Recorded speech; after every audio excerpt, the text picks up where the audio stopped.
Our third speaker is Dr. Michelle Park, psychiatrist with Reconnect Early Intervention Services for Older Adults at the Council on Aging of Southern California. Dr. Park is a graduate of Stanford University and the Loma Linda University School of Medicine. She completed her combined residency in family medicine and psychiatry at the University of California at Davis Medical Center. She is board certified in both family medicine and psychiatry. Her professional interests include integration of mental health into primary care and mental health in emerging adulthood. In addition to her private practice, Dr. Park currently works as a per diem family medicine physician at Kaiser Permanente in Orange County and as a consultant psychiatrist on the Council of Aging. Hello. While we're waiting for my slides to come up, I just want to say thank you to the Orange County Women's Health Project for inviting me to speak today. And I'm honored to be in such impressive company with my illustrious colleagues, Dr. Chow and Dr. Ramos. All right, here we go. I'd like to begin by giving a brief introduction to my organization, Council on Aging. Next slide, please. So I've been privileged to be the consultant psychiatrist for the Reconnect program within the Council on Aging, Southern California for the past 5 years. The Council on Aging is a nonprofit organization that has been here in Orange County for 47 years, and as you can see on the screen, has various programs to provide advocacy and protection, prevention and wellness, and education and outreach services to Orange County seniors and caregivers. The goal that drives our work is to keep seniors healthy, connected,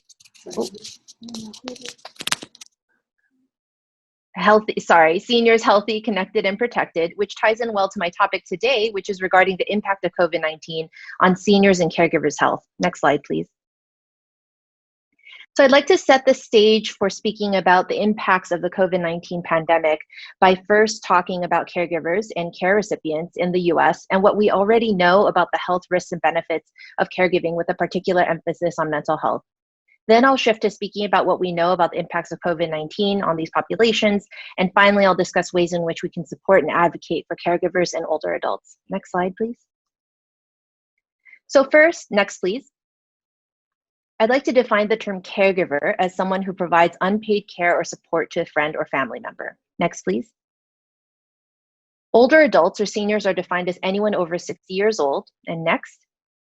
I'll also be referring to some generational trends. So the definitions and approximate age cutoffs for the generations are listed here. So please take a moment to note your own generation. I did not know these cutoffs, so this was very interesting for me. So Gen Z is anyone 23 and younger. Millennials are 24 to 39 years old. Gen Xers are 40 to 55 years old. Boomers are 56 to 74 years old. And the silent or greatest generation are 74 years old and older. Next slide, please. So this graphic and many of the following are from a study called Caregiving in the US 2020, which was presented by the National Alliance for Caregiving and AARP based on data collected in 2019 from nationally representative quantitative online surveys with over 1,300 caregivers. This study was compared to the prior study conducted in 2015, and as you can imagine, provides a great deal of information about the state of caregiving in the US. So as you can see in the graphic, the absolute number of caregivers as noted on the left has increased over the past 5 years, as has the prevalence of caregivers as noted on the right. 1 out of every 5 American adults is providing care to someone in a given year. So when I speak of caregivers, I imagine that we all have a personal connection, either because we ourselves are caregivers, or we have loved ones who are caregivers, or we are care recipients ourselves. Next slide. So who are today's caregivers? Caregiving remains an activity that occurs among all generations, racial, ethnic groups, income or educational levels, family types, gender identities, and sexual orientations. That being said, next please. There is a gender disparity such that 61, as noted in this study, but I've also seen estimates of as high as 75% of all caregivers are female. Next please. The average age of caregivers is 49.2 years old, which lands in Generation X. But as you can see, the largest proportion of caregivers are boomers. Over half of all caregivers are over 50 years old, and over a third are over 65 years old. We also see a not insignificant portion of caregivers, 7%, who are over 74 years old. Older caregivers tend to take care of similar age recipients, with 74% of caregivers aged 75 and older caring for a recipient of the same age, while younger caregivers tend to take care of someone older than themselves. Next slide, please. In terms of race and ethnicity, the demographics of caregivers follow the demographic distribution of the US at large, which is to say 62% white, 13% identify as African American, 17% Hispanic, and 6% Asian American. However, the prevalence of caregiving is higher in our communities of color. Next, please. As you can see, 21% in the Hispanic community, about 20% in African American and Asian American communities, and about 17% in the white community. Of course, there are differences in the experience of caregivers in different ethnic groups. For example, Hispanic and African American caregivers experience higher burdens from caregiving and spend more time caregiving on average than their white or Asian American peers. More than half of African American caregivers find themselves sandwiched between caring for an older person and a child, or caring for more than one older person. I bring this up to highlight that structural inequalities impact caregiving just as much as every other aspect of our lives. Some other communities that are also represented in the caregiver demographics are veterans and next slide, or next point, and folks identifying as LGBTQ. All right, next slide, please. In general, there are more sandwich generation caregivers. Next, please. Compared to 2015, more caregivers are taking care of 2 or more care recipients. And also, next, please. 3 out of 10 caregivers live with a child or grandchild. Next, please. 89% of caregivers care for a relative or loved one. 50% of caregivers are caring for a parent or parent-in-law, that's the most common, followed by 12% caring for a spouse or a partner, 10% for a friend or neighbor, 8% for a grandparent, and 6% for an adult child. Many caregivers live together with their recipient, about 40%, a proportion that has grown since 2015. Next slide, please. Now, shifting gears, I would like to describe who the care recipients are. Next, please. Yeah. 2 out of 3 care recipients are women, 61%. I'm referring to the graphic on the right. On average, the recipient is 68.9 years old with a median age of 72 years old. About half of caregivers of adults are caring for someone 75 or older, with 40% caring for someone age 50 to 74. So just to take a step back, when we're talking about caregiving in America, I wanted to highlight that in the majority of cases, we're talking about middle-aged to older adult women caregivers taking care of mostly older adult women care recipients. Next slide, please. So caregiving is an essential but largely an acknowledged part of our economy and society. Caregivers provide an estimated $470 billion worth of unpaid care, as estimated a few years ago, which is an amount which exceeds the value of paid caregiving and is roughly 3 times the total amount of Medicaid spending on long-term services and supports. Yet, despite providing such an essential economic service, next please. Unfortunately, about half of caregivers have experienced at least one negative financial impact as a result of caregiving, with 34% who have experienced 2 or more financial negative impacts. For example, having to stop saving, taking on more debt, using up personal savings, leaving bills unpaid or paying them late, or having to borrow money from friends or family. About 61% of caregivers, as you can see in the graphic, continue to work part or full-time while caregiving. And about 1 in 5 caregivers report experiencing high financial strain as a result of providing care. Next slide. So caregiving, just as there are financial risks and impacts to caregiving, there are also health impacts. When it comes to mental health, there are many studies that consistently report higher levels of depressive symptoms and mental health problems among caregivers than among their non-caregiving peers. By one estimate, 25 to 50% of caregivers meet criteria for major depressive disorder. Caregivers also suffer from higher levels of stress, frustration, isolation, and loneliness. The mental health risks seem to have a disproportionate impact, unfortunately, on women caregivers who have higher levels of depressive and anxiety symptoms and lower levels of subjective well-being, life satisfaction, and physical health versus their male counterparts. According to one study, there is a dramatic increase in risk of mental health consequences among women who provide 36 or more hours per week of care to a spouse. Next, please. Unfortunately, in addition to the mental health risks, which in and of themselves can also confer physical health risks, caregivers suffer from increased risk of heart disease, increased tendency to develop serious illness, and have high levels of obesity and body pain. Caregiver self-rated health seems to have declined during the past 5 years, as you can see in the graphic on the right. More caregivers now report that their own health is fair to poor. 1 in 4 find it difficult to take care of their own health, and a similar proportion reports caregiving has made their own health worse. In another national survey on caregiver health, more than 1 in 5 women surveyed had mammograms less often So there is concern that caregivers are feeling less healthy and also less able to engage in preventative screenings and care. Next, please. Despite these very real benefits, I definitely wanted to highlight that there are positive benefits to caregiving. In one study, 83% of caregivers viewed caregiving as a positive experience, and half of all caregivers feel their role as a caregiver gives them a sense of purpose or meaning in life, even as these emotions often coexist with feelings of stress or strain. Next slide. So now I'd like to bring us back to discuss this unprecedented time that we are all living in, that we've been impacted by a global pandemic. Before we zoom in on the impacts on older adults and caregivers, I wanted to give some context to what we know about how COVID has affected the mental health of our population at large. You saw this graphic in Dr. Chow's presentation, or part of the graphic, there was a graphic that referenced the same Kaiser Family Foundation poll. But just to review, about half of all Americans have reported a negative impact on their mental health due to the pandemic. And I just want to note that this poll was taken at the end of March, and clearly we have suffered through several more months of this pandemic dragging on, so I would not be surprised if this proportion is much higher. And about a third are now showing signs of clinical depression or anxiety. Next slide. Many professional organizations and health departments across the world have been particularly concerned about the negative mental health impacts on older adults of COVID stress and sequelae of the social distancing measures that many countries have needed to impose to slow the rate of infection. We have all been rightly educated about the increased risk that our older adult population faces in terms of age-related increases in case fatality rates. Next, please. So we are seeing for ourselves in California that older adults are disproportionately at risk. Allison mentioned our county numbers at the top, but as far as the state is concerned, per the California Department of Public Health, more than 85% of deaths in California have been in older adults over 60, with residents of nursing facilities representing approximately 42 to 45% of total deaths in California. This proportion tracks with what is happening all around the world. In Belgium, for example, 53% of the country's entire number of COVID deaths occurred in care homes, and in Spain, it was up to 67%.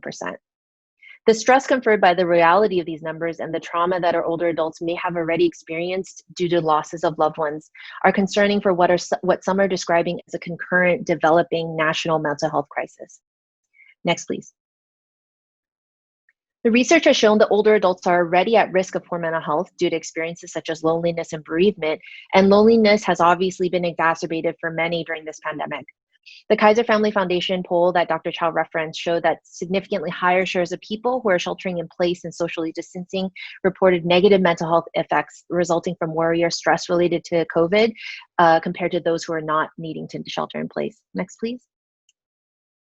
So I also wanted to highlight the challenges that some older adults who are grandparents are facing due to the pandemic, as encapsulated by these two quotes that I found in articles recently published about this topic.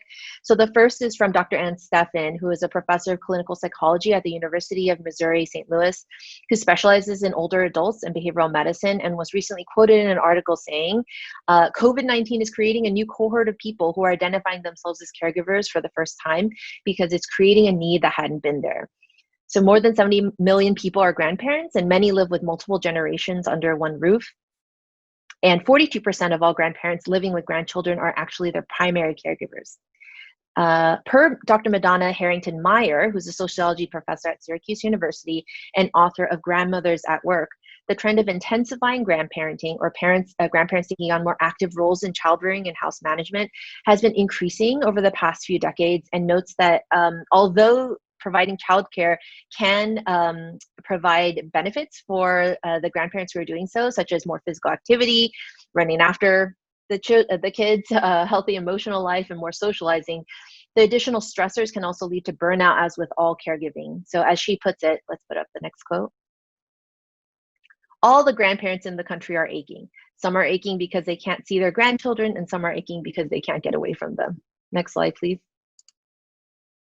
Turning back to adult caregivers in general, we are starting to see surveys indicating that, as we may have guessed, the pandemic has exacerbated many of the pre-existing stressors and challenges of caregivers. So you can see here, a survey taken, at the end of March by the Us Against Alzheimer's A-List found that 82% of caregivers say stress is higher, 74% are more concerned about finances, and many are concerned about keeping their loved ones with neurocognitive disorders at home and to keep them safe. Next slide. I also wanted to present some anecdotal information from our Council on Aging Reconnect program case managers who work with older adults who are also caregivers, which is a large proportion of caregiving, as I'd mentioned, as well as my own clinical experience working with our program participants. There's some themes to the concerns that our participants are expressing. First and foremost, there's a theme about less access to, or in many cases, the complete loss of respite care, like adult daycares. Many are reporting that they have no respite now, are with their care recipients 24/7, and are feeling exhausted with caring for them without any relief in sight. Next. Many report that it's been challenging to coordinate or access care for their care recipients and or for themselves due to disruptions in healthcare delivery in these past few months. Next. Transportation services have also been limited or paused in the county due to the pandemic, and many of our participants relied on these services, which has been very challenging. Next. Social isolation has been particularly difficult for older adult caregivers in terms of being able to access their own social support. And also for caregivers whose loved ones are in nursing facilities, this has been a very stressful and trying time as they've been unable to visit them. Next slide. I'd like to end by reviewing some interventions that would be helpful for caregivers and older adults, as noted by the caregivers themselves in the NAC-AARP survey that I've been referencing, but also correspond to the concerns expressed by our older adult caregivers that I just reviewed. So first and foremost, their intervention that they ask for is respite care, including transportation services for care recipients and caregivers alike to take advantage of this care. Next. The second most helpful intervention per caregivers is related to being able to keep their care recipient safe at home with services like house cleaning, meals, home health aides, and physical therapy. Next. In terms of educational needs, the most important information is related to manage their care recipients' health needs, how to manage their own caregiver stress, navigating forms, paperwork, and eligibility for services. Next, please. The majority of caregivers also feel that the following public policy interventions would be helpful, like an income tax credit, a program to pay caregivers to provide care or paid leave. We can all advocate for these policies with our state and federal representatives. Next. I also wanted to mention a few action items that we can all do or advocate for right now. There's currently a $54 billion shortfall resulting from lost revenue and increased expenses caused by the COVID pandemic in California. There is a budget that has been passed by the legislature that's being considered by Governor Newsom over the next month, which currently preserves the funding that our caregivers and older adults in Orange County rely upon, but it also depends heavily on federal aid, or it counts on it rather. And if you go to the Alzheimer's Orange County website, you can find the contact information for your state senator and assembly member to advocate for our caregivers. And there's also a link to send an email to the governor. Additionally, as Allison mentioned at the top of our session, the House of Representatives has passed the HEROES Act in May, which would provide more funding to states which we could desperately use to maintain these essential services. However, the Senate Majority Leader and White House have unfortunately not expressed interest in further supporting another pandemic relief bill.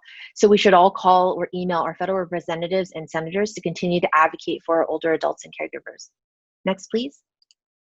And on an organizational or workplace level, I wanted to mention that we can advocate for family leave policies that help our colleagues who are also caregivers. And for those of us in healthcare, we can bring greater awareness that caregiving confers health risks. And at the very minimum, ask if our patients are caregivers so that we can counsel them appropriately and monitor their health risks in the same way that we are starting to screen for adverse childhood experiences. Next, please. And I wanted to mention on a personal and community level, we can all reach out to the caregivers in our lives to offer support. We can engage in pro-social behaviors like wearing masks when social distancing is not possible to protect our vulnerable populations, and comply with social distancing by physically distancing without socially isolating. We can also, if we ourselves are caregivers, make sure that we are attending to our own physical and mental health. Next slide. This is a brief list of resources in Orange County for older adults and caregivers. You'll see that many organizations have shifted to providing virtual support groups and virtual services. And I just wanted to note that thus far in surveys, unfortunately, only about half of caregivers report using software or other technological tools to help them. So I think that that highlights the need and opportunity that we have to think creatively about providing access to these resources and services during these pandemic times. Next slide. And these are my references, and that brings my presentation to a close. And so with that, I thank you so much for your kind attention, and I will turn the mic now to Dr. Ramos.